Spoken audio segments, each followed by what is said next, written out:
हम लोगों ने एलसीएम क्या होता है इसका बेसिक कंसेप्ट समझ लिया था। और अगर आप एलसीएम के शॉर्टकट से बात करना चाहते हैं कि कैसे एलसीएम निकाला जाता है, तो उसमें क्वेश्चंस करते करते धीरे धीरे आपकी आदत में आएगा कि और नंबर्स का एलसीएम कैसे निकाला जाए।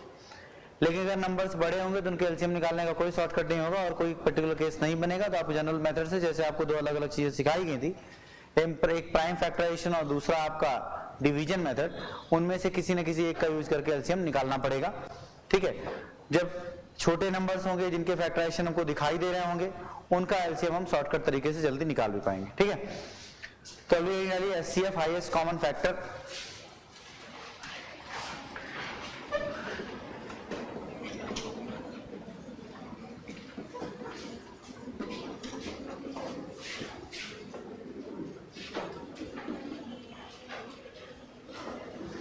एचसीएफ है हाईएस्ट कॉमन फैक्टर, जिसको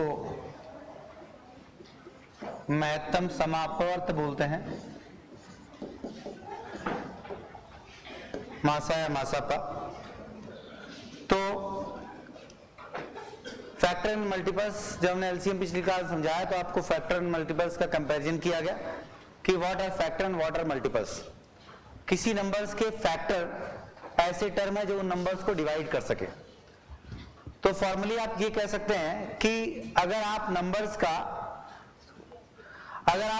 का एचसीएफ निकालना चाहते हैं तो उसका सबसे बड़ा कॉमन फैक्टर टारगेट कर रहे होंगे। कहने का मतलब ये हुआ, जैसे मान लीजिए आपके सामने लिखा हुआ है 10, एक जगह लिखा है 20, दूसरा लिखा है 25। अगर हम फैक्टर्स की बात करें तो इसके फैक्टर्स होंगे 1, 2, 5 एंड खुद 10। सही है, मतलब फैक्टर लिमिटेड होते हैं, फैक्टर लिमिटेड होंगे, इसलिए बड़े से बड़े की बात की जाएगी। मल्टीपल्स अनलिमिटेड होंगे, इसलिए जब भी बात की जाएगी छोटे से छोटे की बात की, क्योंकि अब उसका मैक्सिमम तो इनफिनाइट है, बढ़ता चला जाएगा। 3 का गुणा चलेगा, 3 का टेबल आप बढ़ते चले जाओ, तो 60 के बाद 30 के बाद 33, 36, आप मल्टीपल्स तो आप लगातार आगे बढ़ सकते हो। तो मल्टीपल्स अनलिमिटेड होता है, इसलिए क्वेश्चन की लैंग्वेज में हमेशा मिनिमम शब्द का प्रयोग होता नजर आएगा। तो यहां बात करें फैक्टर्स की, फैक्टर्स लिमिटेड होता है, इसको 1, 2, 4, 5, 10 और 20, कोई छूटा तो नहीं। 25 में 1, 5 और 25। These are factor of these numbers, ये इन संख्याओं के फैक्टर्स हैं। हमारा लॉजिक क्या कह रहा था कि हमें हाईएस्ट कॉमन फैक्टर चाहिए। तो अगर हाईएस्ट आपको कॉमन फैक्टर चाहिए तो मतलब आपको ऐसा नंबर चाहिए जो तीनों के फैक्टर के रूप में अवेलेबल हो और वो सबसे ज्यादा हो, उसको हम एचसीएफ या हाईएस्ट कॉमन फैक्टर कहेंगे। कहने का मतलब ये हुआ कि देखा जाए तो 5 एक नंबर है जो तीनों के फैक्टर में अवेलेबल है और उससे बड़ा कोई भी कॉमन फैक्टर में यहाँ अवेलेबल नजर नहीं आ रहा है। सबसे बड़ा अगर कुछ नजर आ रहा है तो दैट इज 5, तो वो खुद 5 है। मेरी बात आप समझ रहे हैं? सो आप सिंपली कह सकते हैं कि अगर देखा जाए तो इन सबका जो एचसीएफ होगा वो आपका 5 होगा। स्टार पॉइंट के हिसाब से कुछ अगर प्रॉपर्टीज की बात की जाए तो कि एचसीएफ खुद फैक्टर है। एचसीएफ नंबर्स का क्या है? फैक्टर है, और जो फैक्टर होता है वो नंबर्स को डिवाइड करता है। जो फैक्टर होता है वो नंबर्स को डिवाइड करता है। अगर फैक्टर नंबर्स को डिवाइड करता है तो इन दैट केस हम ये जरूर कह सकते हैं कि एचसीएफ विल ऑलवेज, हमेशा डिवाइड द नंबर्स। एचसीएफ एक ऐसा नंबर होगा जो सभी संख्याओं को विभाजित करेगा। अगर कभी एचसीएफ की बात की जाए तो इस बात को कहने में कोई 1 सेकंड ही लगना चाहिए कि ये सभी संख्याओं को डिवाइड कर रहा होगा। अगर कोई संख्या 10 और ए और बी का एचसीएफ है तो ए और बी को परफेक्टली डिवाइड जरूर करेगी। एचसीएफ संख्याओं में, नंबर्स में, हिंदी इंग्लिश वाले अपना आपस में कन्वर्ट करके लिखते रहिए, संख्याओं में छोटी से छोटा या बराबर हो सकता है।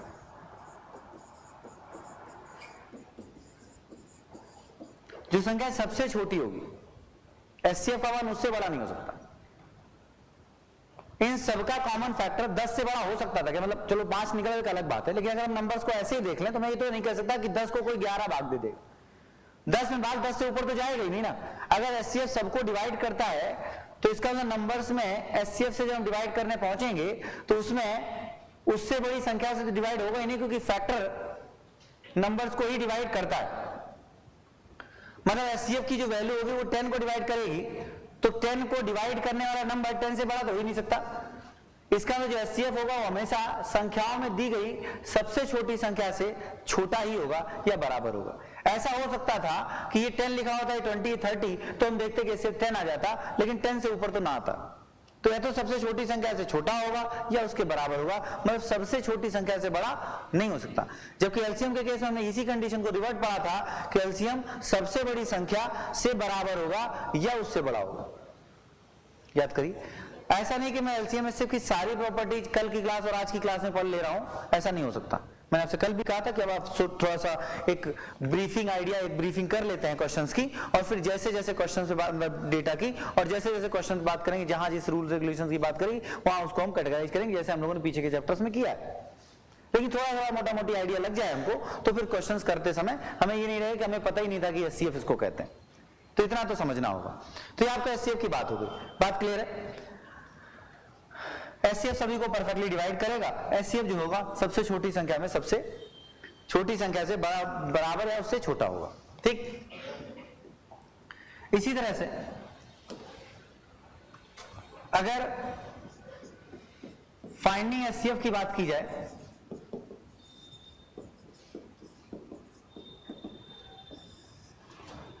फाइंडिंग एचसीएफ की बात की जाए, कई बार हमें यह देखने को मिलता है कि हमें अगर किसी नंबर्स में कुछ भी कॉमन नहीं मिल रहा तो हम ये सोच लेते हैं कि एचसीएफ 0 होगा, क्योंकि 1 हमेशा सभी नंबर्स का फैक्टर होता है। जिस नंबर का कोई फैक्टर नहीं होगा, अगर प्राइम नंबर भी है 17 है मान लीजिए, तो 17 से डिवाइड होगा, लेकिन 1 से डिवाइड तो जरूर होगा। तो जो एचसीएफ होता है वो हमेशा ग्रेटर देन और इक्वल टू 1 होता है। ऐसा कभी नहीं हो सकता कि कुछ भी कॉमन नहीं मिला तो 0 फैक्टर कॉमन हो जाएगा, 0 तो का कोई मतलब नहीं होता। एचसीएफ हमेशा 1 तो होगा ही होगा या उससे बड़ा होगा। अगर कुछ भी कॉमन नहीं मिला तो 1 तो हमें कॉमन मिल ही रहा होगा। बात करते हैं फाइंडिंग द एचसीएफ। जैसे इसी बात कर लीजिए कि 10 20 25 का अगर हमें एचसीएफ निकालना हो तो सबसे पहला तरीका होता है prime factor method.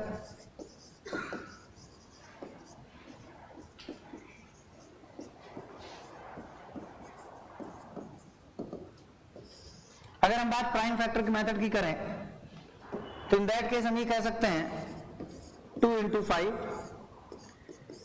2 into 2 into 5, 5 into 5 common factor देखे जाते हैं। जो कॉमन मिल जाए वही एचसीएफ हो सकता है। यहाँ कॉमन ग्रुप में सिर्फ और सिर्फ हमें क्या मिला 5, और कोई भी फैक्टर ऐसा नहीं था, कोई भी नंबर ऐसा प्राइम नंबर नहीं था जो सब में कॉमन मिल जाए, तो एचसीएफ आपका कितना हो गया। इसी तरह अगर मान लीजिए किसी में 5 और 2 दोनों मिल जाए तो 5 और 2 दोनों ले लेंगे और आपका 10 एचसीएफ हो जाएगा। तो पहला तरीका होता है जिसमें हम नंबर्स को प्राइम फैक्टर मेथड से उनका एचसीएफ निकाल रहे होते हैं। दूसरा तरीका होता है डिवीजन मेथड। ये छोटा सा एग्जांपल पॉइंट ऑफ व्यू से बताया जा रहा है। कोई भी चीज जो बहुत इजी है, जो आपकी प्रैक्टिस में रही, उसको आपको बता दिया था कि ये भी चीज थी, लेकिन अगर आपको नहीं समझ में आती तो आप क्लास के बाद, जैसे अब अगर हम प्राइम फैक्टर पे कई बार फैक्टर करके दिखाएं, आपको मान लो प्राइम फैक्टर करना नहीं आता तो क्लास के बाद मिल लीजिए कि हमको ये चीज नहीं आती, उसको आपको समझा दिया जाएगा। ठीक है। इसी तरह डिवीजन मेथड, जैसे मान लीजिए नंबर लिखें 25, 675, 928,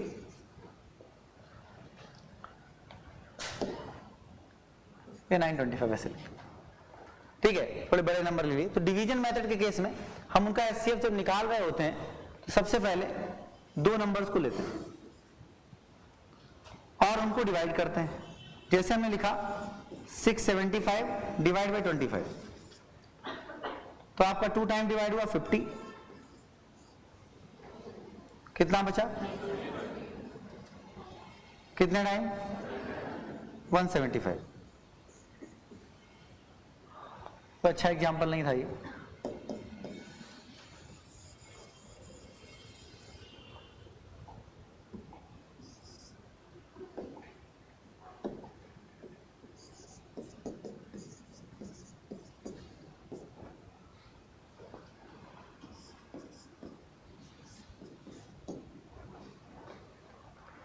तो हमने देखा कि 25 से डिवाइड किया, दो छोटे नंबर्स को ले लिए, 905 को 1 टाइम डिवाइड हुआ, सॉरी 3 टाइम डिवाइड हुआ, 75, कितना बचा 15, फिर 5 नीचे आया, कितने टाइम्स 155 बचा। अब डिवीजन नहीं हो रहा तो जो रिमाइंडर बचा वो डिवाइजर बन जाएगा, और जो डिवाइजर था वो आपका डिविडेंड बन जाएगा, ये उठकर यहां आ जाएगा। ठीक है, अब 5 टाइम्स डिवाइड हो गया, अगर कंप्लीटली डिवाइड हो गया तो ये जो लास्ट डिवाइजर है वही एचसीएफ है ऑफ 2 नंबर्स 25 एंड 905। अब इसको लेकर आगे बढ़ेंगे थर्ड नंबर के साथ, अब इसको लेकर आगे बढ़ेंगे थर्ड नंबर के साथ, और एंड नाउ 5 एंड 1775 में वर्क करेंगे। 5 डिवाइड टू 1775, ये कंप्लीटली डिवाइड कर देगा, रिमाइंडर 0 है, नहीं डिवाइड करे तो वही प्रोसेस इसमें रन करेगा, और जो लास्ट डिवाइजर होगा वही आपका एचसीएफ होगा, क्योंकि यही लास्ट डिवाइजर 5 हुआ तो यही आपका एचसीएफ होगा, किसका एचसीएफ इज 5 ऑल 3 नंबर्स, सभी का। ठीक, बाकी एग्जांपल्स आएंगे तो और क्वेश्चन पे हम लोग वर्क कर लेंगे। इस तरह हम डिवीजन मेथड से एचसीएफ निकालते थे, इस तरह हम डिवीजन मेथड से एचसीएफ निकाला करते थे। ये एचसीएफ निकालने की बात आई, बाकी जब क्वेश्चंस आएंगे तो उन पे भी काम करेंगे। जब कभी 2 नंबर्स की बात की जाए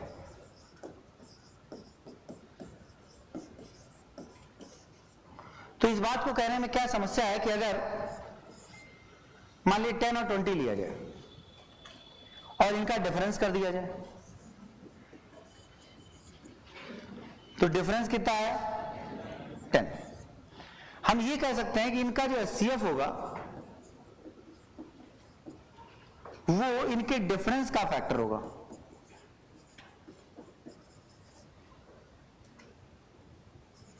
जो एचसीएफ होगा वो उनके डिफरेंस का फैक्टर होगा, मतलब जो एचसीएफ है वो 10 आए या 10 का कोई फैक्टर आए, ये बात श्योर है। क्यों? क्योंकि 2 नंबर्स जब होंगे, ध्यान समझिएगा, जब इनका यूटिलाइजेशन करेंगे और समझेंगे, जब 2 नंबर्स होंगे तो उनको हम ax और bx लिख सकते हैं, जहां पर x कॉमन फैक्टर है और b अनकॉमन फैक्टर है। इनका अगर आप डिफरेंस करोगे तो डिफरेंस करते समय x जरूर कॉमन मिलेगा, तो मतलब जो एचसीएफ होता है वो डिफरेंस के फैक्टर में अवेलेबल जरूर होता है। अभी बिल्कुल समझ नहीं आ रहा होगा, मैंने आपसे पहले भी हमेशा कहा कि चैप्टर के बेसिक करते समय कुछ नहीं समझ आता है, लेकिन जब इन्हीं चीजों को हम यूटिलाइजेशन करने लगते हैं तो समझ में आने लगता है। ये समझ में आता है अगर आपको मैं इसी बात पे 10 मिनट रुका रहता, छोटे छोटे क्वेश्चंस कराता, लेकिन उसकी जरूरत नहीं, क्योंकि अभी हम क्वेश्चंस पे ही पहुंचेंगे 2 मिनट बाद। ठीक है, तो जो एचसीएफ होता है वो नंबर्स के डिफरेंस के फैक्टर में जरूर अवेलेबल होगा। 2 नंबर्स हमने x bx लिए, जहां पर x क्या था कॉमन फैक्टर। भाई 2 नंबर अगर हमने वेरिएबल फॉर्मेशन में अज्यूम किए, 2 नंबर जिनका एचसीएफ कुछ ना कुछ तो है, भले ही 1 हो, तो हमने माना एचसीएफ जो है वो x है, तो a और b क्या है, a और b वो फैक्टर है जो कॉमन नहीं थे। तो आप एग्जाम्पल पे बात कर लेते हैं,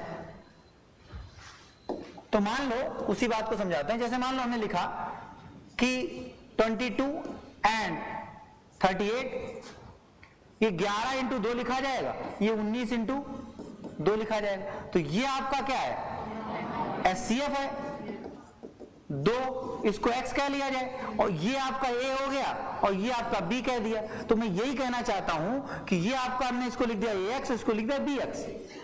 अगर हम इन दोनों का फैक्टर करते हैं, सॉरी डिफरेंस करते हैं, तो आपका x कॉमन जरूर मिलेगा, मतलब उनके डिफरेंस में कॉमन फैक्टर जरूर अवेलेबल होगा, इवन सम में भी अवेलेबल होता है। लेकिन सम क्योंकि बड़ा हो जाता है तो सम पे बात हम नहीं करते, सम क्योंकि बड़ा हो जाता है इसलिए सम पे बात नहीं करते, डिफरेंस पे बात करते हैं कि डिफरेंस में अवेलेबल जरूर है। जैसे इनका अगर हम डिफरेंस करें तो कितना डिफरेंस आएगा 16। डिफरेंस खुद एचसीएफ नहीं है, लेकिन डिफरेंस का जो एचसीएफ है वो इसका फैक्टर है। एचसीएफ 2 है कि नहीं है, 2 का फैक्टर 16 का फैक्टर है 2 की नहीं, 16 का फैक्टर है कि 2 की नहीं, मतलब जो डिफरेंस होगा उसमें एचसीएफ का फैक्टर जरूर लाई करेगा। क्यों? क्योंकि आपको वेरिएबल ही मैं ये बात समझा पा रहा हूं, अभी भी समझ नहीं आई बात, इसका यूटिलाइजेशन करेंगे, इस प्रॉपर्टी का यूज करेंगे एचसीएफ निकालने में। जब क्वेश्चन आएंगे तो बात करें, क्योंकि एचसीएफ के लिए क्वेश्चन एज्यूम करने से मजा नहीं आएगी आपको। एलसीएम में तो ठीक था, आपने कर लिया। अब जरा अपने आप को पॉज दीजिए, इसको इतनी चीजें नोट करिए, फिर आगे बात करते हैं।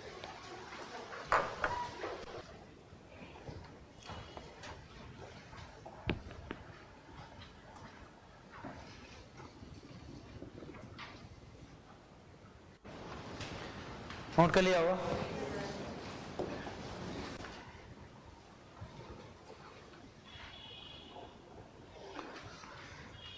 शायद नोट कर लिया होगा। देखिए जरा,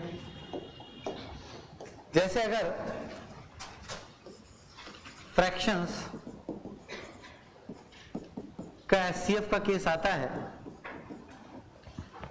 मान लो A upon B comma C upon D comma E upon F, इस तरह है, तो इनका एचसीएफ निकालने के लिए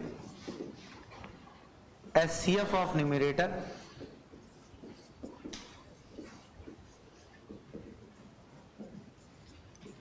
अंशों का HCF upon LCM of denominators, denominators मतलब हरों का एलसीएम। याद रखने के लिए कि जो अगर एलसीएम निकालना होगा तो ऊपर वालों का एलसीएम होगा, नीचे वालों का एचसीएफ होगा। अगर एचसीएफ निकालना होगा तो ऊपर वालों का एचसीएफ होगा, नीचे वालों का एलसीएम होगा। उसी तरह से डेसिमल नंबर्स का केस समझाया था। जिस तरह से हम लोगों ने एलसीएम में समझा था कि हम अगर एलसीएम निकाल रहे हैं तो इन दैट केस यहां पर 0 पॉइंट मान लीजिए 2 लिखा हुआ है, 0.4 लिखा हुआ है, 0.4 लिखा हुआ है, और जैसे मान लो 0.006 लिखा हुआ है या 16 लिखा हुआ, तो ऐसे नंबर से मल्टीप्लाई करिए कि सबका डेसिमल हट जाए। तो आप सबको मल्टीप्लाई करेंगे बाई 10,000, तभी तो सभी का डेसिमल हटेगा। अगर ऐसा करेंगे तो आपके सामने आएगा 2, 3 टाइम्स 0 कामा 4, 2 टाइम्स 0 कामा 16। सही है? अगर ऐसा आपके सामने आएगा, इन सबका एचसीएफ ले लीजिए, कितना आया?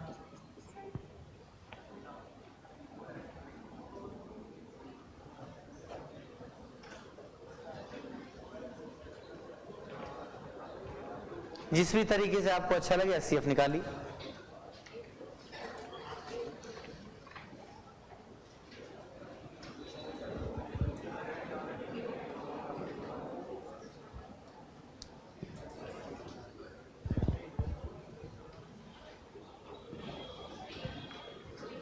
गुड। 16। ऐसे तुक्केबाजी करते रहो, 8 आएगा, 4 आएगा, 3 आएगा। यहां देखा एचसीएफ 16 आया। 16 आने के बाद हम इसी नंबर से डिवाइड कर देंगे जिससे हमने मल्टीप्लाई किया। अगर डिवाइड कर देंगे तो आपके सामने 10,000 से हम डिवाइड कर रहे होंगे, तो आपके सामने इसका एचसीएफ आ जाएगा 0.0016। This is the final HCF of the decimal numbers. तो ये आपको एग्जांपल्स देखे या जिस तरह से हमने आपको समझाया, प्रयास करिएगा, अपनी मेमोरी में रखिएगा कि अगर एचसीएफ ऑफ फ्रैक्शंस निकाला जाए तो अंशों का एचसीएफ बड़े हरों का एलसीएम। अगर आप डेसिमल नंबर्स में हैं तो डेसिमल नंबर्स के केस में ऐसे नंबर से मल्टीप्लाई करिए ताकि उनका डेसिमल रिमूव हो जाए और उसके बाद उनका एलसीएम एचसीएफ निकाल सकते हैं। मेरी बात आप समझ पा रहे हैं? तो इस तरह आप उनका एलसीएम और एचसीएफ निकाल पाए नंबर्स के मध्य का। ठीक, आगे बढ़ते हैं।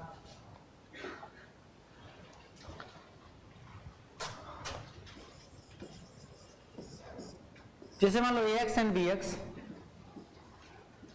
2 नंबर्स है, जहां पर x उनका एचसीएफ है और a एंड b आर को प्राइम। हमने आपको पहले ही समझाया था कि को प्राइम क्या होते हैं। को प्राइम ऐसे नंबर्स होते हैं जिनका एचसीएफ 1 हो। ठीक, मतलब आपके लिए मैक्सिमम कॉमन फैक्टर जो था वो अपने x रख लिया अलग, बाकी जो a और b बचे उनके बीच कोई 1 के अलावा कॉमन नहीं था तो वो आपके अलग हो गए। अब इनका अगर आप सिंपली एलसीएम निकालते हैं तो x आएगा और a भी आएगा। सोचिए जरा एक बार, इतना आप सीख गए होंगे। x आपका एक बार आया, a और b कॉमन हुए, बाकी अगर नॉर्मली देखें तो अब कुछ भी नहीं बचा। x कॉमन फैक्टर आ गया। अब x एक ही बार यहाँ था, ये यहाँ एक बार था, भी है। कल हमने प्राइम फैक्टर मेथड सिखाया था, वहां पे आप सीख गए होंगे कि भाई x कॉमन था वो ले लिया, a का फैक्टर यहाँ अकेला था a आ गया, b का फैक्टर यहाँ अकेला था b आ गया।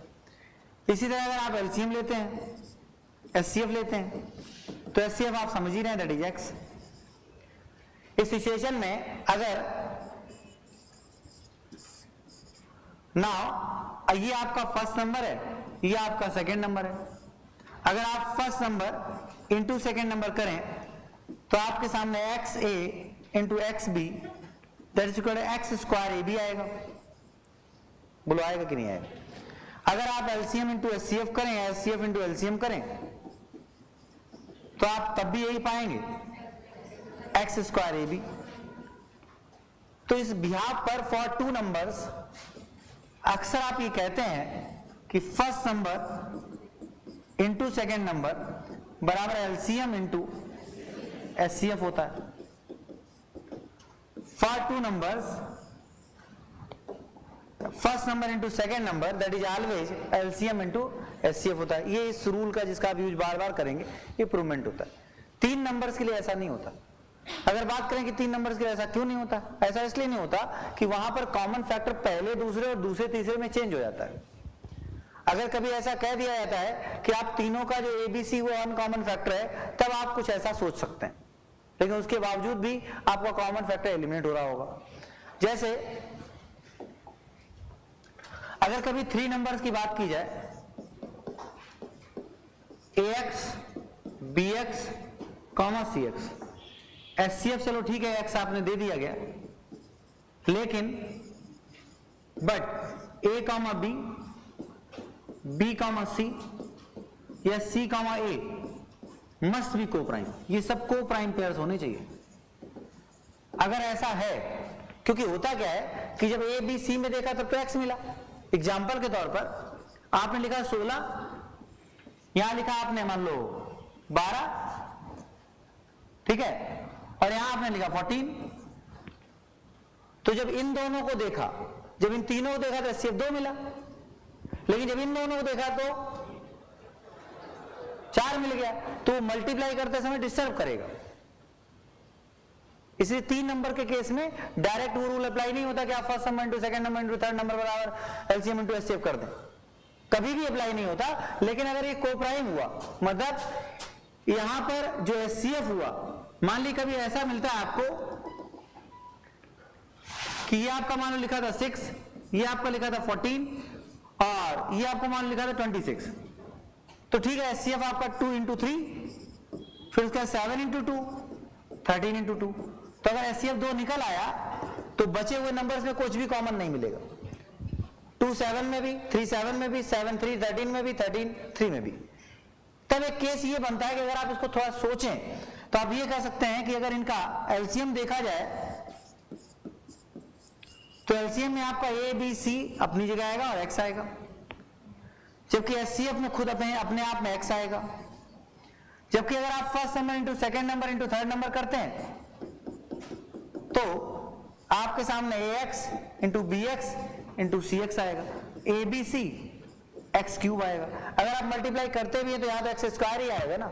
इसीलिए कभी तीन नंबर्स के केस में कभी भी अगर ये को प्राइम फैक्टर प्लेस भी होते हैं तो भी कभी आप first number into second number वाला एलसीएम इंटू एचसीएफ नहीं कर सकते।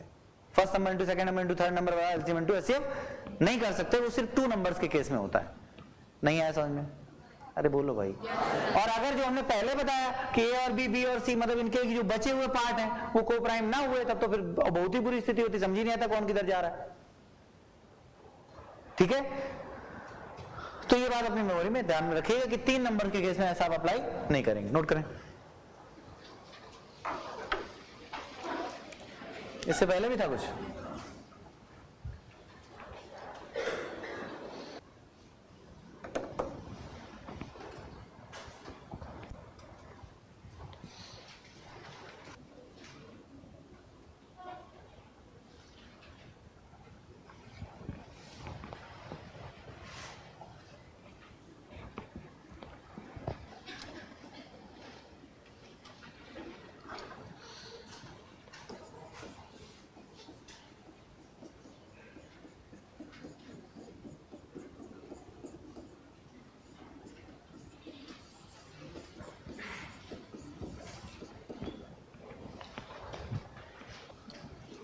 चलो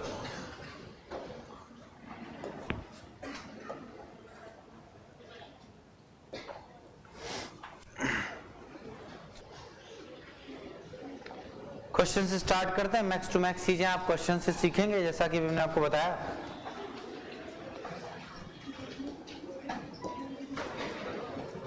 आपके सामने लिखा हुआ है find the LCM of the numbers.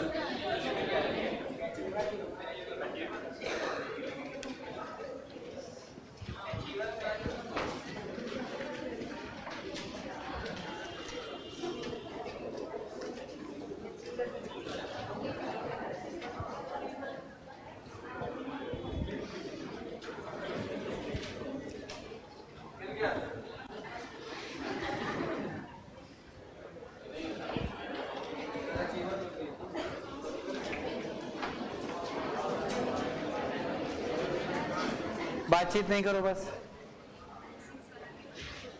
6 number देखो। नहीं है तो आप शांत रहो, सामने देखो, ठीक। कोई बात नहीं, कहीं नहीं है, वो अलग है। अभी आप क्वेश्चन देखिए बस। तो अभी आप क्वेश्चन देखिए सामने और इनके सोल्यूशन बात करते हैं। 30-32 सवाल है, इन पर डिस्कशन करते हैं और फिर आप बुक के क्वेश्चन करना स्टार्ट करेंगे। वो जो क्वेश्चन डिस्कस करेंगे वो कहीं कॉमन भी उसमें मिल भी सकते हैं, तो उनसे मतलब नहीं। अभी हमें समझना है बस। एलसीएम एक ऐसा टॉपिक है जिसमें हर टाइप का क्वेश्चन अगर एक प्रॉपरली वे में सीख लिया जाए तो कम से कम मोटा मोटी लगभग चैप्टर तैयार हो जाता है, ठीक। फिर उसके बाद नए क्वेश्चन पे हम दोबारा मतलब खुद क्वेश्चन पे एनालाइज करते हैं। कोई नया क्वेश्चन आता है उसको वहां सीख रहे होते हैं। तीसरी बात, अगर हम क्वेश्चन में शॉर्टकट अप्लाई करना चाहते हैं तो एलसीएमएसएफ का एक मोस्ट इंपॉर्टेंट जो शॉर्टकट है वो है ऑप्शन से तरीका।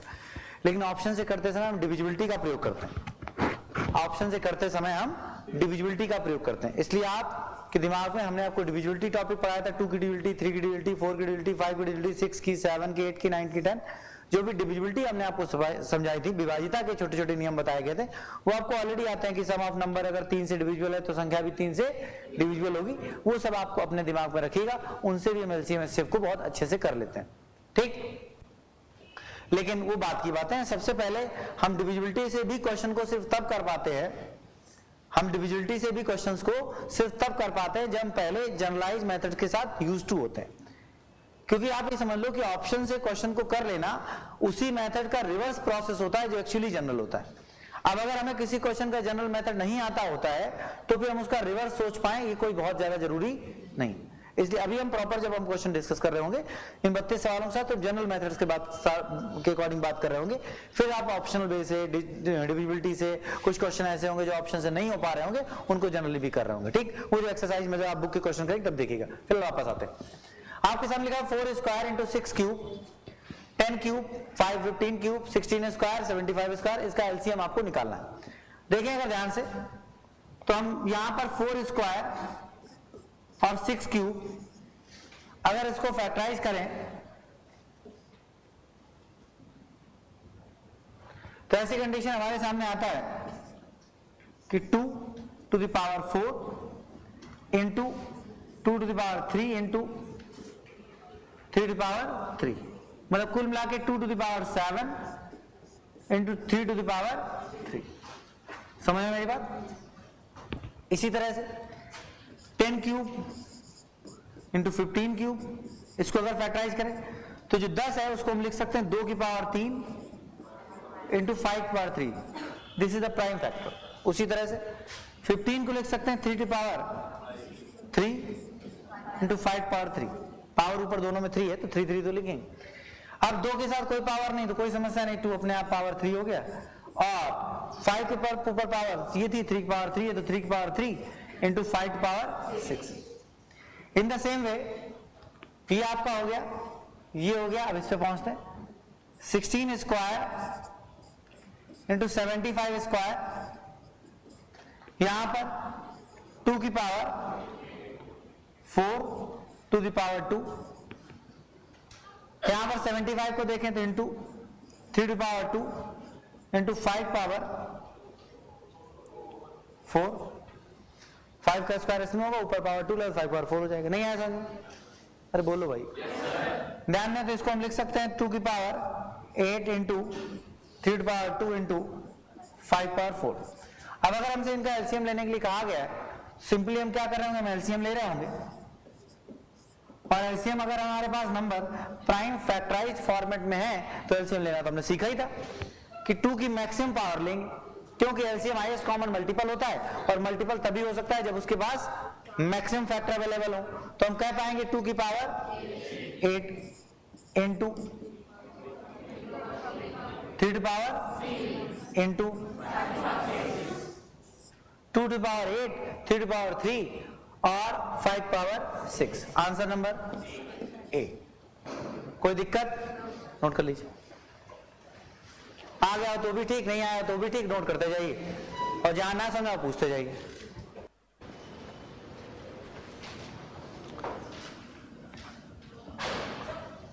नेक्स्ट क्वेश्चन आपके सामने, कर what is the LCM of these numbers. फिर से बात करते हैं अलग अलग। 2 to the power 4 into 3 to power 6 into 5 power 3। Factorize लिखे थे ऑलरेडी प्राइम नंबर्स में लिखे हुए हैं, और अगर हम यही देख लें तो हमें लिखने की भी जरूरत नहीं है, क्वेश्चन में ही नंबर ऑलरेडी प्राइम फैक्टराइज लिखे हुए हैं। 2 की पावर 4, 3 की पावर 6, 3 की पावर 8, 5 पावर 9, 7 पावर 5, इस तरह से लिखे हुए। अगर हमें नंबर्स का एलसीएम निकालने के लिए कहा गया है, find the LCM of the numbers, तो जब हम 2 की पावर लेंगे तो सबसे ज्यादा लेंगे 2 to the power 10 into 3 to power, यहाँ 6 है, यहाँ 8 है और यहाँ 5 है, तो 3 टू पावर क्या लेंगे, 8 लेंगे। क्लियर है? उसी तरह से जब हम 5 की पावर देंगे तो 3 है, 9 है और है नहीं, तो 5 पावर 9 लेंगे। 7 की पावर की बात करें तो 5, और 11 भी तो है पावर 4। नहीं आया, ऑप्शन देख के टिक करेंगे, सी वाला। नोट कर लीजिए। आगे बढ़ते हैं। एलसीएम ऑफ फ्रैक्शंस आपके सामने लिखा हुआ 3/4। बातचीत नहीं करो, सरल लग रहा है सीखते जाओ, नहीं आता तो भी सीखते जाओ, ठीक। सब सवाल सरल नहीं होंगे, अभी शुरुआत है, इनको ये भी नहीं आता वो ये भी सीखें। बात करें इनका एलसीएम की, तो हमें पता है कि फ्रैक्शंस के एलसीएम के समय हमने बताया था कि फ्रैक्शंस में न्यूमरेटर का एलसीएम निकालते हैं, तो इनका एलसीएम हमें क्लियर दिख रहा है कि 27 होगा। और जब एचसीएफ देते हैं डिनोमिनेटर का, हमें पता है कि इनका हम निकालते हैं एलसीएम और इनका हम निकालते हैं एचसीएफ, तो कितना आया 4, तो 27/4। This is your answer. Note कर लो। डाउट हो बेचक बताओ। कल की क्लास में हमने फ्रैक्शंस का एलसीएम निकालना बताया था कि अंशों का एलसीएम बटे हरों का एचसीएफ।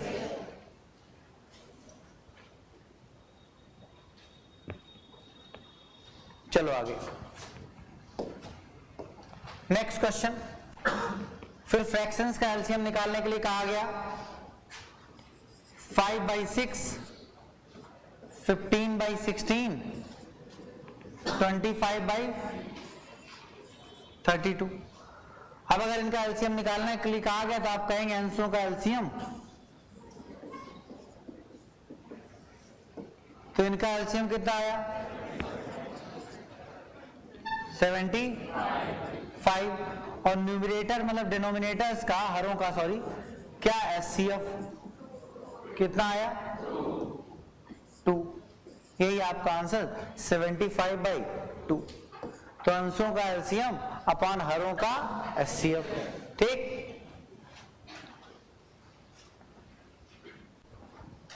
चलो आगे। अब आए डेसिमल नंबर्स, उनका एलसीएम और एचसीएफ निकालने के लिए कहा गया। हमने आपको बताया था कि डेसिमल नंबर्स में ऐसे नंबर्स का मल्टीप्लाई करिए जिससे उनका डेसिमल रिमूव हो जाए, ठीक। जब डेसिमल आपका रिमूव हो जाए तो आप एलसीएम निकाल लो, एचसीएफ निकाल लो, और फिर जिससे आपने मल्टीप्लाई किया उससे डिवाइड कर दो, आपको निकल आएगा। उस समय हमने कहा था कि आपके मन में ये बात आ सकती है कि क्या हम जो डेसिमल नंबर्स हैं उनको फ्रैक्शन में कन्वर्ट करके, जैसे 0.2 लिखा था, 0.4 लिखा था, तो अपॉन 10 लिख कर नहीं कर सकते, कर सकते हैं। लेकिन अगर अपॉन 10 करके आप प्लान करते हैं तो बस आप इतना मेमोरी में रखिएगा कि उस समय आप उसको लोएस्ट टर्म में बदल के करिएगा, नहीं तो कभी गलत हो सकता है। जैसे 0.4 को आपने कहा हम इसको डेसिमल हटा के नीचे 10 करेंगे, तो ऐसा करने में कोई बुराई नहीं, लेकिन इसको 2/5 कर लीजिएगा, फिर आप अपना एलसीएम वाला फ्रैक्शन वाला मेथड लगाएंगे तो कोई समस्या नहीं, ठीक। लेकिन अगर आपने बिना ऐसा किए किया तो मिस्टेक हो सकती, ठीक, ध्यान देते हैं। इसलिए मैं यही सलाह दूंगा कि जब डेसिमल नंबर्स की बात आए तो जबरदस्ती उनको फ्रैक्शन की तरफ मोड़ने की कोई खास जरूरत नहीं है। मान लो आपको कभी लगता है तो हमने आपको बता दी कि ऐसा किया जा सकता है, गलत नहीं है, लेकिन कुछ चीजें ध्यान रखनी होंगी, ठीक। तो क्या करना होगा, इन सभी नंबर्स में मल्टीप्लाई करो ऐसा ताकि इनका डेसिमल हट जाए। तो हमने कहा 0.4, 0.018, 0.032, किसका मल्टीप्लाई किया जाए, 1000 का। तो ये आपका हो जाएगा 400, ये आपका हो जाएगा 18 और ये आपका हो जाएगा 320, सही है। अब इन नंबर्स का एक बार आप एलसीएम निकाल लो और एक बार आप एचसीएफ निकाल लो, ठीक। एक बार एलसीएम निकाल लो, एक बार क्या निकाल लो, एचसीएफ। एलसीएम आप निकालिए, कितना है,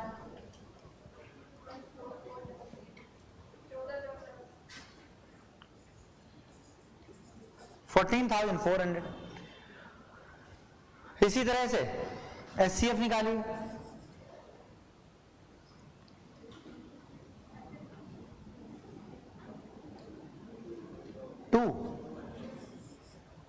टू आया। अब एलसीएम आप देखो, अब ये वैसे ही जैसे आप निकालते रहेंगे तो आपकी स्पीड बढ़ेगी, नहीं निकालेंगे तो स्पीड नहीं बढ़ेगी। शॉर्टकट कैसे होते हैं, क्वेश्चन के साथ साथ हम और चीजें सिखाएंगे। आज थोड़ा सा जनरली करें, अभी हमने क्लास की शुरुआत में कहा था कि आज थोड़ा जनरली सीखते हैं, ये 30-35 सवालों के साथ जनरल लेते हैं, फिर जैसे हमें लगेगा कि अब हम ये जनरल चीजें सीख गए तो फिर शॉर्टकट पे बात करेंगे, क्योंकि सब कुछ निकलता वहीं से, जादू कुछ नहीं होता मैथ में, हर चीज का कोई ना कोई बेसिक होता है। अगर वो बेसिक कंसेप्ट लेके समझ आ जाए और फिर हम ट्रिक पे रहे तो शायद ज्यादा कंफर्टेबल रहेगा इन कंपैरिजन टू सीधे ट्रिक की तरह रट्टा मारने से, आपको बाद में ज्यादा दिक्कत आएगी। तो आपने देखा कि एलसीएम निकाला, एचसीएफ निकाला, यहां तक कोई दिक्कत? अगर यहां तक कोई समस्या नहीं, जिससे हमने पहले मल्टीप्लाई किया था उससे हम क्या कर दें, डिवाइड कर दें। ऐसा करते हैं तो यहां हमारे सामने आएगा 14.4 और यहां पर आएगा 0.002, तो 14.4 and 0.002 answer number A, note कर लीजिए।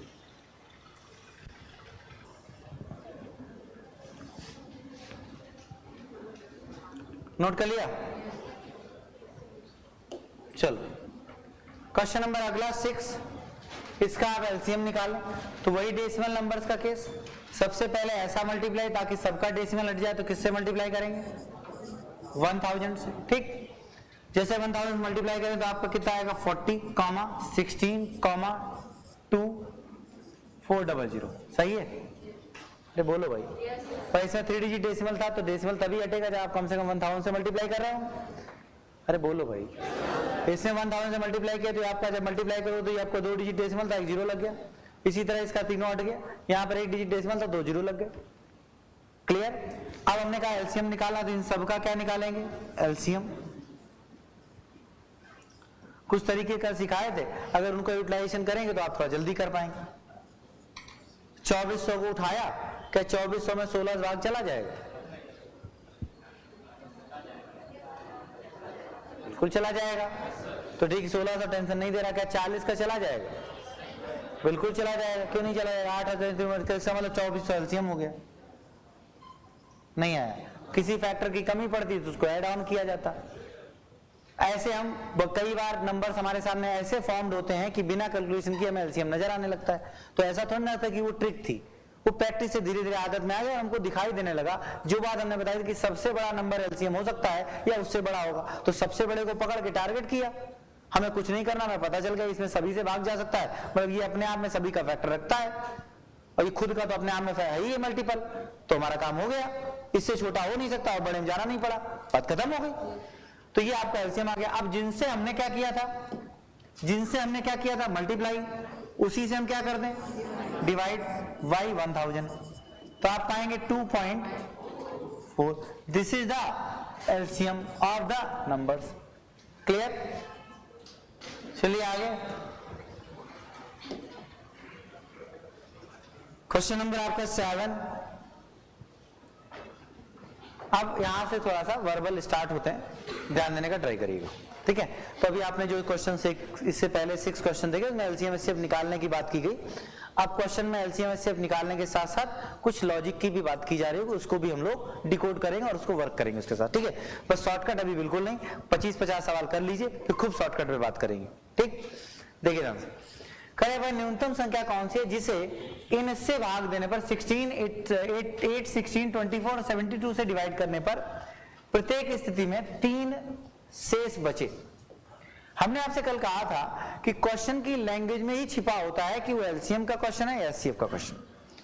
अगर डिवाइड करना है तो एचसीएफ का, अगर डिवाइड होता है तो एलसीएम का। मतलब हमें ऐसा नंबर चाहिए जो इनसे डिवाइड किया जाए, इनसे डिवाइड किया जाए, जो नंबर से डिवाइड किया जाए, मतलब वो इनका मल्टीपल होगा। नंबर्स से डिवाइड कौन होता है? उसका मल्टीपल। नंबर को डिवाइड कौन करता है? फैक्टर। नहीं आया मल्टीपल, दो का मल्टीपल 4, 6, 8, 16, 32 अप टू डेट चलते चले जाओ तो 2 से जरूर डिविजिबल होगा। 13 का मल्टीपल, 13 का टेबल 13, 26 अप टू डेट, तो जो मल्टीपल होता है वो 13 से डिविजिबल होगा। मान लो 13 का अगर मल्टीपल है, ठीक, और जो 13 का फैक्टर होगा वो 13 को डिवाइड करेगा। मेरी बात आप समझ रहे हैं? तो कहने का मतलब ये हुआ कि आपसे कहा इन संख्याओं से डिवाइड करना है, तो संख्याओं से डिवाइड कौन होता है? मल्टीपल। संख्याओं से डिवाइड कौन होता है? मल्टीपल। लेकिन क्योंकि न्यूनतम चाहिए इसलिए न्यूनतम मल्टीपल एलसीएम, ठीक। लेकिन पूरी तरह डिवाइड ना हो, प्रत्येक स्थिति में क्या करे? 3 से छोड़ दे। लेकिन पूरी तरह डिवाइड ना हो, प्रत्येक स्थिति में क्या हो जाए? 3 रिमाइंडर ड्रॉप कर दे, 3 रिमाइंडर छोड़ दे। इसका मतलब परफेक्ट डिविजिबिलिटी से 3 ऊपर हो। नहीं आया। एक एक चीज इंपॉर्टेंट, संख्याओं से डिविजिबल मतलब इन सब का मल्टीपल, क्योंकि सबसे डिविजिबल तो कॉमन मल्टीपल, न्यूनतम तो लीस्ट हो गया, मतलब लीस्ट कॉमन मल्टीपल। इनसे डिविजिबल तो मल्टीपल, सभी से डिविजिबल तो कॉमन होना चाहिए, सभी से डिविजिबल एक ही नंबर होगा तो कॉमन होना चाहिए, कॉमन मल्टीपल, और फिर न्यूनतम तो लीस्ट कॉमन मल्टीपल। मतलब अगर ये 3 वाली बात को अभी हम इग्नोर कर दें तो हमारा क्वेश्चन ये कह रहा है कि एलसीएम निकालो। नहीं है। फिर कह रहा है कि हमें जब मैं डिवाइड करने जाऊं तो परफेक्टली डिविजिबल ना हो, 3 बच जाए, तो 3 तो तभी बचेगा जब मल्टीपल से 3 ऊपर ले लोगे। नहीं आया भाई। 15 3 से भी डिविजिबल है, 5 से भी डिविजिबल है, एग्जांपल के तौर पर, ठीक। 15 5 और 3 का एलसीएम है तो 3 से भी डिविजिबल होगा और 5 से डिविजिबल होगा। लेकिन अगर आप उसमें 2 ऐड कर दो तो जब भी आप 3 से डिवाइड करने पहुंचोगे अपने आप 2 बच जाएगा, जब भी आप 5 से डिवाइड करने पहुंचोगे अपने आप 2 बच जाएगा।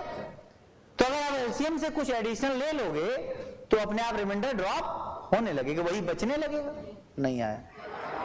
एक पैकेट में 100 चीजें थी, 20-20 में बांटते जाओ, बढ़ जाएंगे, क्योंकि 100 जो है वो 20 से डिविजिबल है और 100 जो है वो 20 का मल्टीपल है, ठीक। लेकिन अगर उसी पैकेट में 100 आर्टिकल्स की जगह 105 आर्टिकल ले लो और फिर कहो मैं 20-20 में बांटना है तो नेचुरल सी बात है 5 बच जाएंगे, क्योंकि 105 जो है वो 20 का मल्टीपल से 5 ज्यादा है। नहीं आया। इतनी बातें हमने आपको एक्सप्लेन की, क्वेश्चन अब आपको समझ में आएगा। इन्हीं सब बातों को बार बार रिपीट करते जाइए अपने दिमाग में, तो क्वेश्चन को आप डिकोड करते जाएंगे। तो यहां से पता चला कि हम क्या करें कि अगर हमें सबसे पहले कुछ बातों को समझें, पहली कंडीशन के अकॉर्डिंग हमें इनका एलसीएम लेना पड़ेगा। अब देखो थोड़ा ध्यान दो, 72 सबसे बड़ा है, 24 से डिवाइड हो रहा है, 24 की टेंशन खत्म, 16 डिवाइड नहीं हो रहा तो 16 में कौन दिक्कत कर रहा है?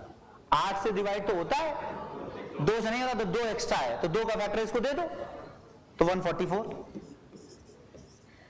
नहीं आया।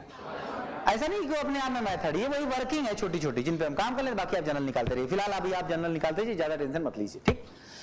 तो हमने एलसीएम निकाला, दैट इज 144, ठीक। जब नंबर्स के साथ प्रैक्टिस में आप आ जाएंगे आपको खुद ही क्वेश्चन दिखने लगेगा, नंबर समझ में आने लगेंगे, इसका चाहे 8 का फैक्टर इसके बाद 2 कम पड़ रहा है तो 2 इसको दे दो तो एलसीएम हो जाएगा। तो ये बात आपको अपने आप समझ में आने लगेगी, ठीक। लेकिन अब उसके साथ उसके लिए थोड़ा मेहनत करनी पड़ेगी। तो 144 is the LCM of these numbers, इन संख्याओं का एलसीएम हुआ। क्लियर है?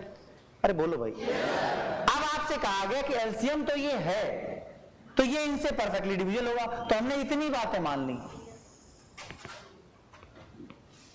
ठीक। लेकिन परफेक्ट डिविजिबिलिटी क्वेश्चन नहीं चाहता, कहता 3 बच जाए तो 3 ऐड कर दो, 147। अगर 144 सभी संख्याओं का मल्टीपल था तो जब आप 147 को डिवाइड करने पहुंचोगे तो ऑटोमेटिकली 3 रिमाइंडर बच जाएगा। नहीं आई बात समझ? तो दिस इज योर आंसर।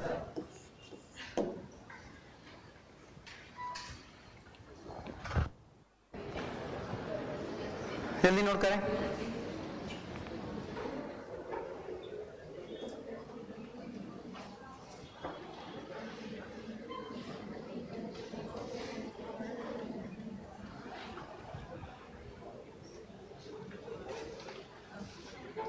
ठीक है, तो ऐसा कुछ नोट करने लायक नहीं था, आप पूरी पिक्चर समझ गए। अगले क्वेश्चन पे आगे बढ़ते हैं। देखो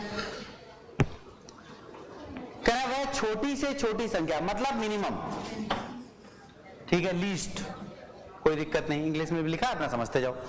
क्या है जिसमें 12, 15, 20, 15 से भाग देने पर, मतलब इनसे डिवाइड करने मतलब लीस्ट मल्टीपल, और सबसे भाग देने पर तो कॉमन, ठीक है, प्रत्येक दशा में हर बार कितना शेष बचे? 4। मतलब एलसीएम तो इतनी बात तक कह रहा था, अरे बोलो भाई, यहां तक क्या कह रहा था? एलसीएम। फिर वो क्या कहने लगा? 4 रिमाइंडर बचे, 4 क्या बचे? रिमाइंडर। और अगर 4 रिमाइंडर बचाने की बात कह रहा है तो मतलब क्या हुआ? 4 जोड़ देंगे। तो भैया अभी सेम टाइप क्वेश्चन 15, 20 और 54। तो एक बात हमेशा याद रखो, हम क्या कर रहे हैं ये जरूरी नहीं, क्यों कर रहे हैं ये जरूरी है। कई बार हम ये याद कर लेते हैं एलसीएम ले लेंगे, लेकिन हम ये नहीं समझ पाते एलसीएम हम क्यों ले लेंगे। क्वेश्चन ऐसा क्यों कह रहा है? क्वेश्चन क्या ऐसा कह रहा है कि हम जोड़ देंगे, सब्ट्रैक्ट कर देंगे, एडिशन कर देंगे, सब्ट्रैक्शन कर देंगे, एलसीएम ले लेंगे, डिवाइड करेंगे, समथिंग, कोई भी मैथमेटिकल ऑपरेशन करेंगे वो हम क्यों करेंगे? और ये तभी समझ में आएगा जब क्वेश्चन की लैंग्वेज आपको समझ में आएगी। ठीक है, सरल सब कुछ है, जो समझ में आता है सरल, जो ना समझ में आता है वो समझ लो तो सरल, टफ कुछ नहीं है।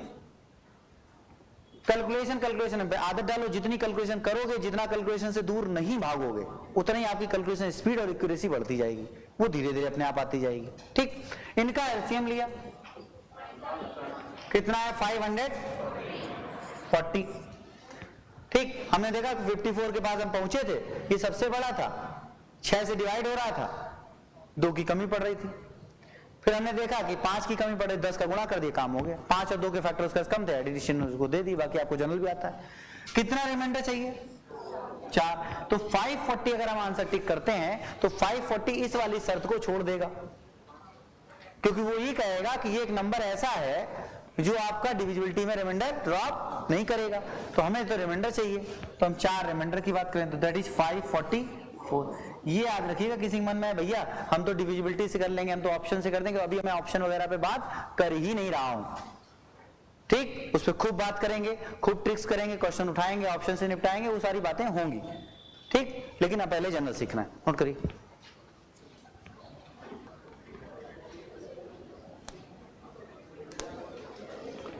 बातचीत बिल्कुल नहीं करें। क्वेश्चन नंबर 8 के बाद 9। चलिए, कहना भाई न्यूनतम संख्या कौन सी है जिसे बातचीत नहीं करें, जिसे 12, 20, 36, 48 और 60 से डिवाइड करने पर प्रत्येक दशा में ईच केस में 7, 15, 31, 43 और 55 रिमाइंडर बचे। आपसे क्वेश्चन ये कह रहा है कि जब मैं 12 से डिवाइड करने पहुंचूं, 20 से डिवाइड करने पहुंचूं, 36 से डिवाइड करने पहुंचूं, 48 से डिवाइड करूं या फिर 60 से डिवाइड करूं, तो जो रिमाइंडर बचे हैं दे आर रेस्पेक्टिवली,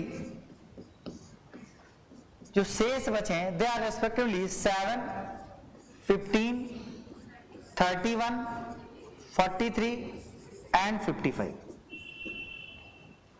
ठीक, इस बार एक रिमाइंडर नहीं चाहिए, अलग अलग नंबर से डिवाइड करने पर अलग अलग रिमाइंडर की वो बात कर रहा है। आप क्वेश्चन को शॉर्ट नोट में यूज करते जाइएगा और उसी के अकॉर्डिंग आप उसका सोल्यूशन करते जाइए। ठीक है, बाकी आपके ऐप पे ही क्लास रहेगी, कोई चीज छूट जाए या क्वेश्चन वगैरह तो आप नोट कर लीजिएगा। ध्यान देते हैं तो 12, 20, 36, 48 एंड 60 इनसे डिवाइड करने पर जो रिमाइंडर ड्रॉप हो 17, 7, 15, 31, 43 एंड 55 हो। यहां तक बात आपको समझ आ रही? कि क्वेश्चन था, उसने कहा न्यूनतम मतलब लीस्ट, इनसे डिवाइड कर रहा है मतलब इस तरफ तो वो हाथ उठा ही रहा है कि लीस्ट कॉमन मल्टीपल चाहिए। तो लीस्ट कॉमन मल्टीपल चाहिए तो सबसे पहले हम एलसीएम ले लें। कितना आया 720। थोड़ा मेहनत करनी पड़ेगी तब आप जल्दी कर पाएंगे, जो लोग अभी नहीं कर पा रहे। एलसीएम हमने लिया दैट इज 720, हमने इन सब का एलसीएम ले लिया, वो आपको 720 आया। अब देखो समस्या क्या फंसी पिछले सवाल और इन सवालों में, कि जब पिछले सवाल में रिमाइंडर एक फिक्स था, और जब रिमाइंडर फिक्स था तो हमें कोई समस्या नहीं थी पर्टिकुलर रिमाइंडर को ऐड करने में, ऐड कर देते बात पूरी हो जाती थी। यहां पे क्या हुआ, सभी का रिमाइंडर हमें अलग अलग चाहिए, हमें सभी का रिमाइंडर क्या चाहिए, अलग अलग चाहिए, डिफरेंट चाहिए। अगर हम 7 ऐड करते हैं, अगर हम 7 ऐड कर देते हैं तो जब हम 12 से डिवाइड करने पर पहुंचेंगे तो 7 रिमाइंडर ड्रॉप करेगा, सही है। लेकिन जब हम 20 से डिवाइड करने पहुंचेंगे तो भी 7 रिमाइंडर ड्रॉप करेगा, लेकिन आपको 7 रिमाइंडर तब नहीं चाहिए, तब आपको 15 चाहिए। तो जब डिफरेंट रिमाइंडर का केस आए तब आप ऐड ना करके सब्ट्रैक्ट करने का केस करते हैं। क्या कर सब्ट्रैक्ट करते हैं, इनका डिफरेंस। ऐसा क्यों करते हैं बात करेंगे अभी, क्योंकि हमने आपसे कहा आपके दिमाग में ये ज्यादा चलना चाहिए कि क्यों करते हैं। ठीक, तो इनका डिफरेंस 5, इनका डिफरेंस 5, इसका डिफरेंस, इसका डिफरेंस, इसका डिफरेंस 5। ये हमेशा जब डिफरेंट रिमाइंडर का केस आएगा तो आपको डिफरेंस हमेशा इक्वल मिलेगा। नहीं मिलता तो एक डिफरेंट क्वेश्चन होता है जो अभी तक एग्जाम में नहीं पूछा गया, आपके एग्जाम की कैटेगरी में नहीं, फिर भी कोई क्वेश्चन आएगा तो उससे बात करेंगे। जब डिफरेंट रिमाइंडर होंगे तो इनका डिफरेंस अपने आप इक्वल मिलेगा। यहां बात करें तो डिफरेंट रिमाइंडर का केस है और हमने देखा कि यहां पर हम 5 सब्ट्रैक्ट कर दें, 715 हमारी बात को पूरा करेगा। अब ये बात हमें ये नहीं समझना ऐसा हो क्यों रहा है। ऐसा इसलिए हो रहा है, कोई भी नंबर हो, मान लो 15, ये आपका 5 से डिविजिबल है, आपको मान लो 2 रिमाइंडर चाहिए फॉर एग्जाम्पल, तो 2 रिमाइंडर के लिए या तो 2 ऐड कर दो तो 17 इस बात को पूरा करेगा, या फिर इनका डिफरेंस 3 सब्ट्रैक्ट कर दो तो 12 भी इस बात को पूरा करेगा। 15 तो आपका मल्टीपल था, तो मल्टीपल से रिमाइंडर और डिवाइजर, रिमाइंडर और डिवाइजर, या तो रिमाइंडर जो चाहिए एचडी जोड़ दो तो नंबर आ जाएगा, या फिर रिमाइंडर और डिवाइजर का डिफरेंस जो कि 3 था वो अगर घटा दो तो भी आपको पता चल जाएगा नंबर जो कि 2 रिमाइंडर ड्रॉप करेगा। 12 को अगर आप डिवाइड करो 5 से तो 2 रिमाइंडर आएगा। इसका इस बात पे हम कह तो सही रहते। इस बात को आप किसी और तरीके से भी रिलेट कर सकते हो। कैसे, अगर आप रिमाइंडर थ्योरम पढ़ते हो तो आपको बताया था कि पॉजिटिव रिमाइंडर और नेगेटिव रिमाइंडर का जो सम होता है वो हमेशा डिवाइजर के इक्वल होता है। तो पॉजिटिव रिमाइंडर तो सीधे जोड़ सकते हैं, लेकिन अगर नेगेटिव रिमाइंडर की टारगेट करें तो हम घटा सकते हैं, तो भी आपको पॉजिटिव रिमाइंडर पता चल जाएगा। फिलहाल अगर आपने रिमाइंडर थ्योरम नहीं पढ़ी तो आप इस एग्जाम्पल को थोड़ा देखिए। जो रिमाइंडर अगर हमको चाहिए हो वो अगर हम सीधे जोड़ दें तो आप 17 को 5 से भाग दो 2 रिमाइंडर आएगा। लेकिन अगर जो रिमाइंडर हमें मान लो 2 चाहिए तो 2 और 15, 5 का डिफरेंस 3, 2 और 5 का डिफरेंस 3, और 3 अगर इससे सब्ट्रैक्ट कर दो, 3 अगर आप इससे क्या करो सब्ट्रैक्ट कर दो, तो सब्ट्रैक्ट करने पर फिर भी आपको 12 बचेगा, और 12 को 5 से भाग देने पहुंचोगे तो भी 2 रिमाइंडर ड्रॉप करेगा। ठीक, तो जब डिफरेंट रिमाइंडर का केस आएगा तो जो डिवाइजर्स होंगे और जो रिमाइंडर्स होंगे उनका डिफरेंस एलसीएम से सब्ट्रैक्ट कर दिया जाएगा।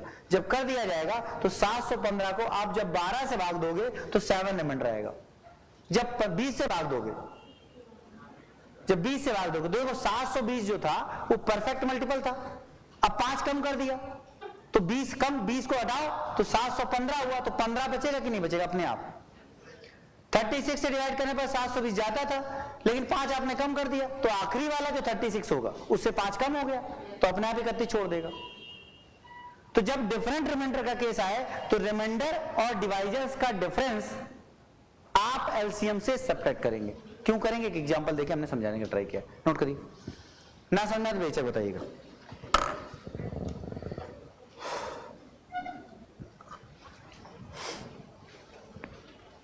हो गया, चलो आगे नेक्स्ट क्वेश्चन। अब अगला क्वेश्चन इस बात पे है कि अगर एलसीएम डायरेक्ट की बात ना कहा जाए, उसके आगे भी थोड़ा सा नंबर्स को टारगेट किया जाए तो उस पर भी विचार किया जा सकता है। आपसे कह रहा है कि find out the largest number of 5 digit, find out the largest number of 5 digit in which 2 remaining dividend, सबसे बड़ी संख्या जिसे इनसे भाग देने पर 2 शेष बचे। मतलब ये हुआ कि इस बार 5 अंकों की सबसे बड़ी संख्या की तरफ वो टारगेट कर रहा है। ध्यान दें, अगर आप तो हम 3, 5, 8 और 12 से डिवाइड करना चाहते हैं। अगर इस बार न्यूनतम नंबर की बात नहीं कही, लेकिन इनसे भाग देने की बात तो कही रहा है। इनसे भाग कौन जा सकता है? या तो एलसीएम या एलसीएम का कोई मल्टीपल। फिर ध्यान दीजिएगा, इन नंबर से जिनकी क्वेश्चन बात कर रहा है, इनसे डिवाइड कौन हो सकता है? या तो खुद एलसीएम या फिर एलसीएम का कोई मल्टीपल। ठीक, तो इनका अगर हम एलसीएम ले लें, इनका अगर हम क्या ले लें, एलसीएम कितना आया? 120। तो या तो 120 से नीचे कोई नंबर में नहीं मिलेगा जो इन सबसे डिविजिबल हो। इसका मतलब 120 से ऊपर सोचना पड़ेगा। तो 120 को 120 का मल्टीपल ऐसे लेके जाना है कि वो 5 अंकों की सबसे बड़ी संख्या के नियर अबाउट पहुंच जाए। तो इसका एक तरीका तो ये तक 120 into 1, 120 into 2, 120 into 3 up to date तब तक बढ़ाते रहो जब तक वो 5 अंकों की सबसे बड़ी संख्या के नजदीक ना पहुंच जाए। 5 अंकों की सबसे बड़ी संख्या 9995 टाइम्स। दूसरा तरीका ये होता है कि हम एक काम कर ले कि 5 अंकों की, ध्यान समझना, जब इस टाइप का दोबारा क्वेश्चन आए तो आप सिंपली कर पाए। 5 अंकों की सबसे बड़ी संख्या ले लो, उसको 120 से डिवाइड कर दो। कोई भी नंबर जो किसी संख्या से परफेक्टली डिविजिबल हो, इसको पता करने के लिए उसे डिवाइड करके देखा जाता है। जैसे मैं कहूं 20 जो है 7 से डिवाइड करके देखो तो 7 दूनी 14, 6 बचा। अगर 20 से 6 हटा दो तो आपका 7 का मल्टीपल मिल जाएगा। मान लो 25 लिखा हो और आपको पता करना हो कि 25 के नजदीक कौन सी नंबर है जो 7 से कट जाए, तो 7 21, 4 बचा, 4 हटा दो 25 से। जैसे 4 हटा दोगे 21 मिल जाएगा, परफेक्ट डिविजिबल होगा। इसका मतलब अगर हमें 120 का वो मल्टीपल चाहिए जो 999 मतलब 5 डिजिट का सबसे लार्जेस्ट नंबर के नियर अबाउट हो, तो हम 120 से उसको डिवाइड करेंगे। तो हम उसको 120 क्या करेंगे? डिवाइड करेंगे। तो 120 से डिवाइड करिए तो हमने देखा कितने टाइम, 8 टाइम 9 60, कितना बचा 9 और 3, फिर कितना आया 9, कितने बार 3 बार 360, कितना आया 39, फिर कितना आया 9, कितने बार 3 टाइम्स 360, कितना आया 39। इसका 39 हमारे पास एक्स्ट्रा आ रहा है। तो 120 से इसको डिवाइड करने के लिए अब 2 रास्ते हैं, या तो 39 हटा दो, या जितना कम पड़ रहा है, जितना कम पड़ रहा है, कम कितना पड़ रहा है 81 अगर 39 की जगह 81 और होता तो ये 120 कट जाता। नहीं है, 81 की शॉर्टेज है ना, या तो 81, इन दोनों का डिफरेंस 81, या तो 81 हटा दो, या 39, या तो 81 जोड़ दो, या 39 हटा दो। क्या आप इसमें 1 भी ऐड कर सकते हो क्या? नहीं। अगर आपने 1 भी केवल ऐड कर दिया तो ये तुरंत 5 डिजिट के नंबर को छोड़कर 6 डिजिट में मूव कर जाएगा। अगर 1 जोड़ दो तो तुरंत 99 से हटकर क्या हो जाएगा, 1 लाख हो जाएगा, 6 डिजिट में चला जाएगा।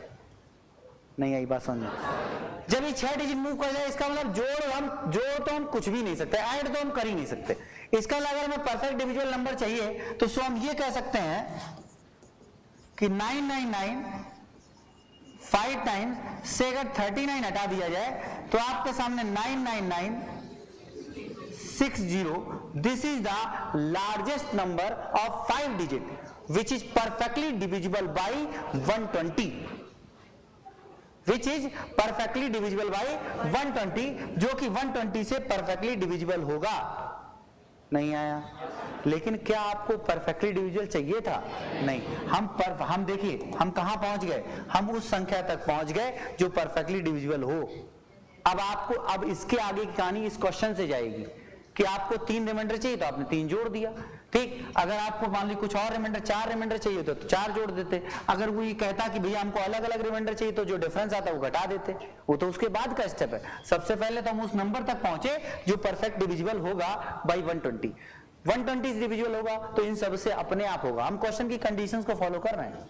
इनका एलसीएम 120 आया, जो नंबर 120 से डिविजिबल होगा वो इनसे सदैव डिविजिबल होगा। एलसीएम की बेसिक बात है। अच्छा ठीक है, लेकिन आपको 5 डिजिट का चाहिए तो 120 का वो मल्टीपल सर्च आउट किया जो 5 डिजिट का सबसे लार्जेस्ट नंबर हो।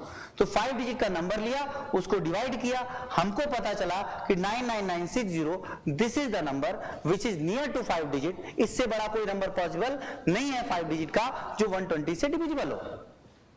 बात समझ में आई? अब आपको उसने कहा रिमाइंडर इज 2, तो 2 रिमाइंडर वाली बात को अब ऐड ऑन कर देंगे।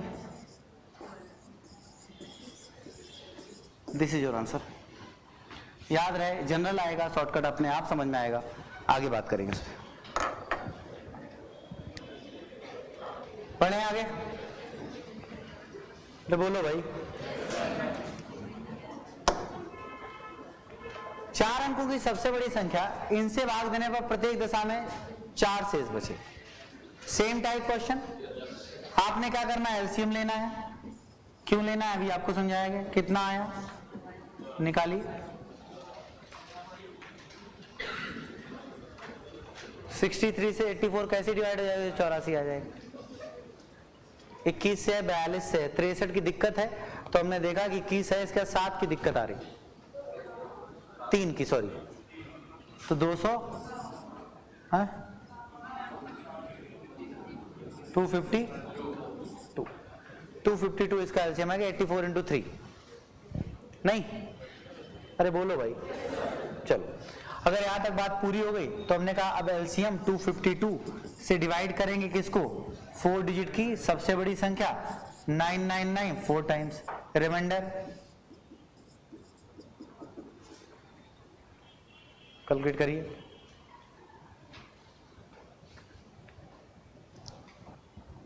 कितना आया एलसीएम रिमाइंडर 171 रिमाइंडर है, इसका मतलब 4 टाइम्स 99 है, मतलब 9 डिजिट का सबसे 4 डिजिट का सबसे बड़ा नंबर, उससे अगर 171 हटा दिया जाए तो ये आपका 8 आया, ये आपका 2 आया, ये आपका 8 और ये आपका 9, 9828 एक ऐसा नंबर मिला which is perfectly divisible by 252। अगर 252 से डिविजिबल है तो this is a multiple of 252, और अगर 252 का मल्टीपल है तो इन सब से अपने आप डिवाइड हो रहा हो। तो ये सारी शर्तें पूरी हो गई, क्लियर है। और 4 डिजिट की सबसे बड़ी संख्या भी हो गई, इससे बड़ी मिल ना पाई। अब उसने कहा 4 रिमाइंडर चाहिए, तो 4 ऐड कर दो, तो कितना होगा 98। This is your answer. हो गया। चलो तो कल की क्लास में तो समय नहीं मिला, आज की क्लास हम लोग काफी आगे तक बेसिक में पहुंच पाए। और जैसा कि हमने क्लास की शुरुआत में कहा कि आपको बेसिक जो फंडामेंटल समझाया गया उसमें आपको बहुत कुछ सीखने को नहीं मिलेगा, लेकिन जब आप क्वेश्चंस करना शुरू करेंगे तो आपको मैक्सिमम चीजें सीखने को मिलेंगी। ठीक है, तो यहीं से अगली क्लास में कंटिन्यू करेंगे। ओके,